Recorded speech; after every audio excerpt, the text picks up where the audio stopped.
Hello' good evening guys. চাওক আজি আহিছোঁ আমি গান্ধী মণ্ডপ চাবৰ কাৰণে, আৰু ই পিছফালে ঘূৰি কিবা কৰি আছে। বলক আমি ভিতৰত যাম, ভিতৰত যাই চাওঁ, আপোনালোকক দেখাও কি কি আছে। গাইজ চাওক কি ধুনীয়া ভিউ দেখিছেনে? সেইটো হ'ল নদী, একদম ওপৰৰ পৰা দেখা যায়, পাহাৰৰ ওপৰত ন, সেইকাৰণে নদীটো দেখা যাই আছে। ভিউটো চাওক পুৰা ধুনীয়া দেখা পাই আছে। এতিয়া এইটো হ'ল গান্ধীৰ এটা মূৰ্তি, মাজতে আছে এইটো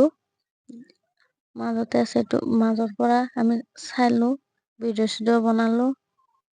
আৰু ইফালে এটা দৰ্জা আছে, দৰ্জাটো অফ কৰা আছে, কিয়নো আগফালেও এটা দৰ্জা আছে, দৰ্জাটো দি সোমাই আহিব পাৰি। আৰু এতিয়া আমি গধূলি হৈ গ'ল, এতিয়া আমি যাই আছো ঘৰলৈ। চাওক অলপমান নিয়ৰ পৰিছে দেখিছেনে? আৰু পাহাৰীয়া জেগাটো, সেইকাৰণে অলপ নিয়ৰটো সোনকালে পৰিছে। ধুনীয়া দেখাত জেগাখন। ইয়াতে কিন্তু ভিডিঅ' শ্বুট কৰিবৰ কাৰণে বহুত ভাল জেগাটো। আপোনালোকে আহিব পাৰে। আজিলৈ ইয়ালৈকে।